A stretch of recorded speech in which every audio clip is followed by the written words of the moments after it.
Hey guys, Level Cap here. E3 is quickly approaching, which means we will get the first gameplay demonstration of Battlefield 5. We'll know if the trailer was just craziness and if the actual game looks pretty exciting. I think it will. If you guys want to tune in and watch the EA Play Live demonstration, it's going to be on June 9th, Saturday at 11 a.m. They'll be showing off grand operations and a sneak peek at a new map that maybe we've never heard of, maybe we've seen before.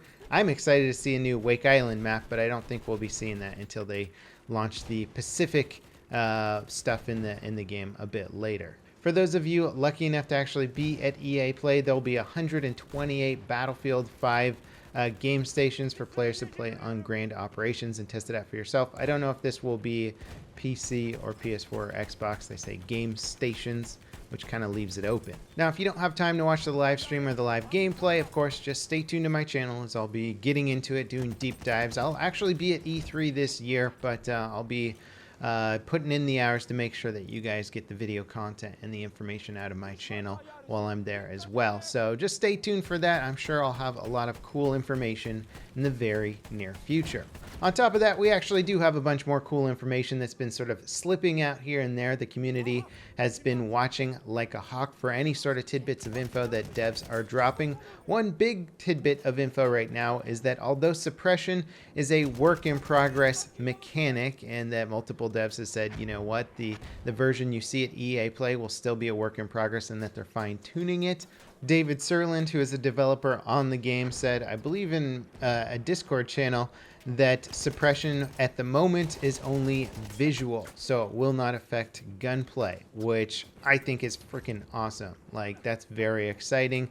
I'm excited to see what the new variation on Suppression was, and I've been arguing for just making it a visual thing since basically Battlefield 3, and so have a lot of other people. So again, a lot of big gameplay mechanics changing in Battlefield 5, and the more information I actually get on the game, the more excited I get about it. Now, something that a lot of people have been asking me, especially during my live streams, is they like list out their computer builds and they're like, hey, will I be able to run Battlefield 5 on this computer? Will I be able to run it on ultra settings, all that kind of stuff?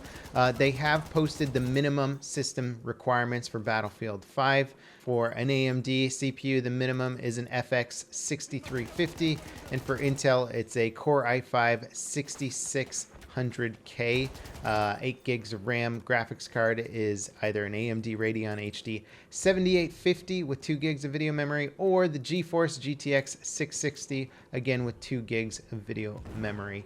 So that's really not too bad. Some of this hardware came out in 2015, so 3-year-old builds and stuff like that should, for the most part, be fine as long as it was a gaming PC.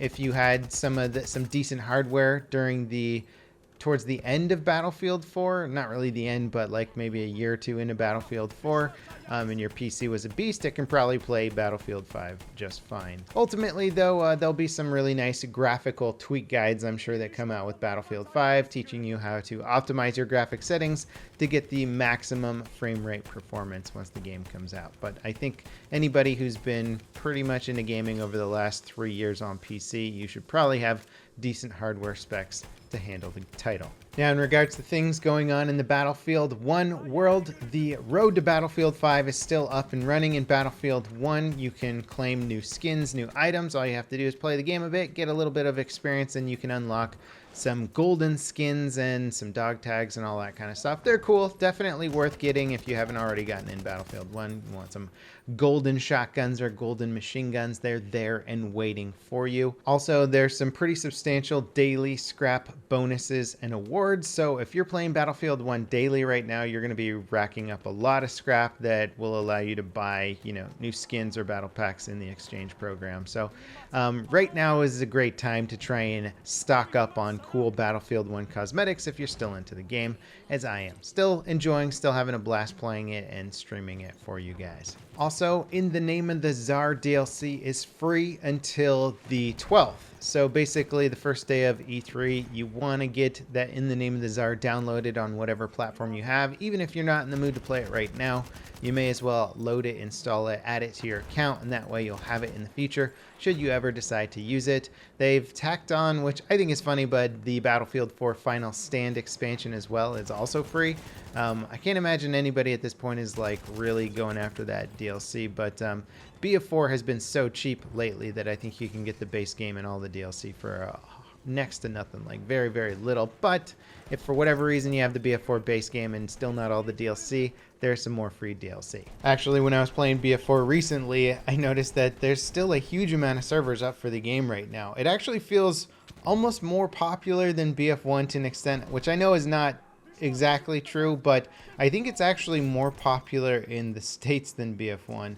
On the West Coast for BF1, there's like 3 servers that are ever populated for me, and in Battlefield 4, there's like 10, maybe 15 servers to pick one that are like fully populated. So yeah, it just seems like BF4 is still going pretty darn strong right now. There's still that core community that likes the modern Battlefield game that probably won't be satiated by the next Battlefield game, but we'll have to wait and see. I'm pretty excited to check it out at EA Play and let you guys know what I think.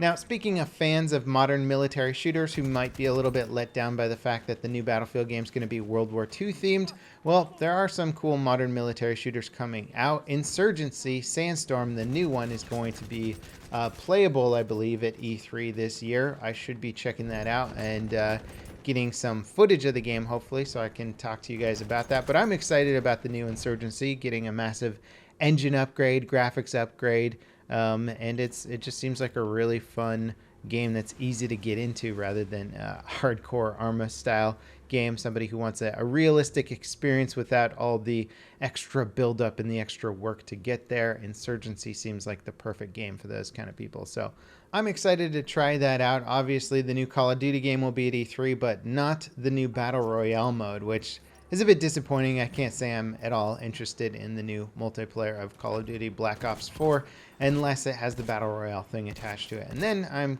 very curious about it. There's going to be a ton of Battle Royale games this year. I think we'll also be getting a lot more info on the new Mavericks Proving Grounds, the 400-player Battle Royale. I don't know if it'll be playable at E3 or if they're just going to release some more footage or gameplay information about it. I think it's still probably pretty early on in development. Then, of course, there's Anthem at EA Play, which they're making a big deal about. I think the new teaser I saw for Anthem made it just look even more like a Destiny clone. And I feel like that was sort of some of the criticism initially was like, hey, this looks a bit like it's going to just try and be a Destiny clone. And then the new trailer is like straight up Destiny clone. So we'll have to see. We'll have to see on Anthem. I've never been a huge fan of looter shooters, but I'm always curious about them. I don't know. I was a huge fan of the Diablo games back in the day, which I guess Blizzard just confirmed that they are working on another Diablo.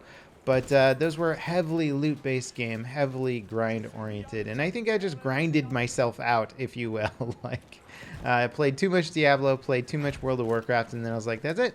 I'm done with grindy games. I don't want to have to grind anymore. I don't want grind mechanics to replace fun mechanics, and so I sort of stopped playing them. But when I see games like the Division 2 being talked about, I'm like, okay, well, Division 1 was a bit grindy, but Division 2 still kind of looks cool. I don't know, like there's just something about it that still piques my interest, like still sort of gives me hope that even with sort of grindy mechanics, they can work in some really fun gameplay mechanics. So I'm on the fence when it comes to Anthem and Division 2. Like, I'm curious. I hope that they're good games. I want to try them out and play them, but I'm cautious about them, to say the least. I will say, though, that the Battlefield 5 presentation for E3 is probably one of the most important presentations that DICE and EA are going to make, like, ever, because the trailer freaked out all their fans. Now they have to absolutely not script this presentation and show all the cool gameplay and all the cool things that I think people are hoping and expecting that are actually in the game that they're worried about that wouldn't be in the game based on the reveal trailer, which was, let's admit it, it was a bit of a disaster. It's got more downvotes than upvotes, which is pretty uncommon for a Battlefield reveal. Anyway, my hype levels are certainly building for the gameplay reveal. I'm pumped to see what the game is all about, and I'll keep you guys updated on it. As always, thanks for watching, and I'll see you next time. This is Level Cap, signing off.